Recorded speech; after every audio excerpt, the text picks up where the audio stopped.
Dalawang patay habang tatlong sugatan matapos bumagsak ang sinasakyan at chopper sa Pililya sa Rizal.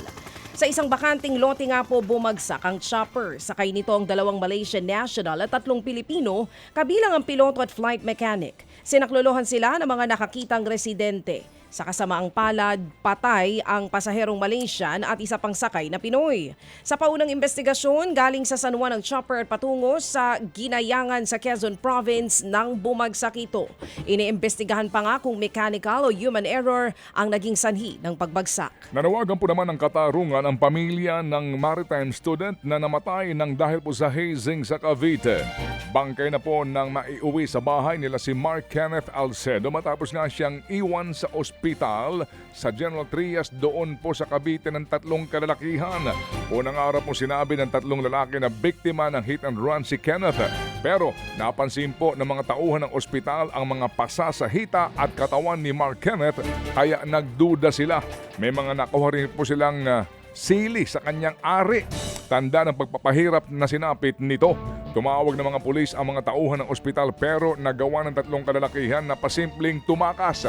Patuloy po namang hinahanap ang tatlong lalaki. Una nga pong nakita ang sasakyang ginamit nila sa paghahatid sa biktima sa ospital matapos nga nilang itong abandonahin sa General Trias.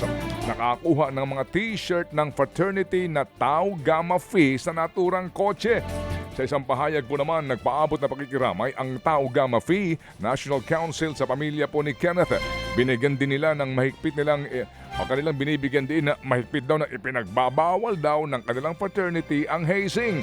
Patuloy po naman daw sa panawagan ng katarungan at mabilis ang investigasyon ang pamilya ng biktima. Patay ang isang lalaki matapos pagbabarili ng sundalo sa isang bar sa South Cotabato.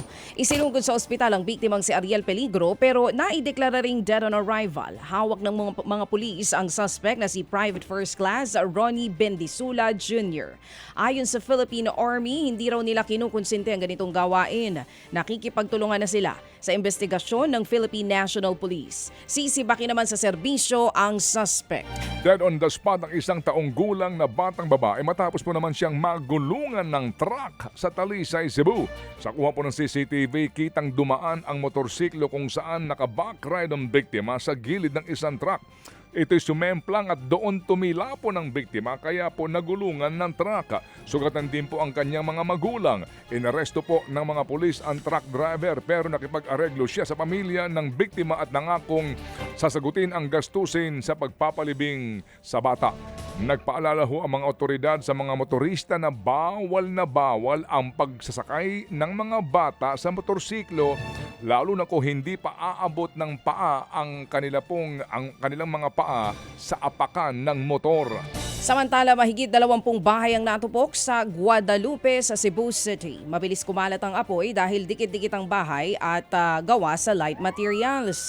Hirap ang mga bumbero sa pag-apula dahil sa malakas na hangin. Tumagal naman po ng 40 minuto ang sunog. Higit 100 individual o 40 pamilya ang apektado. Dahil malayo ang evacuation center, mas pinili ng ilang nasunugan na manuluyan na muna sa mga tent na itinayo malapit sa mga natupok na bahay. Iniimbestigahan naman ng Bureau of Fire Protection o BFP kung ano ang sanhi ng apoy. Mga kapatid, brothers and sisters, saan ka pa? Dito na tayo sa totoo.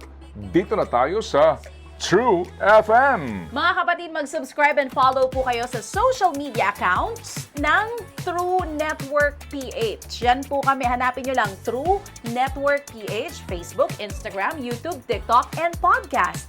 Mapa Apple or Spotify man yan, mahahanap nyo kami. Lahat ng mga napapanood at napapakinggan nyo po sa programa, nasa social media accounts namin yan. So paano mga kapatid? See you sa social media!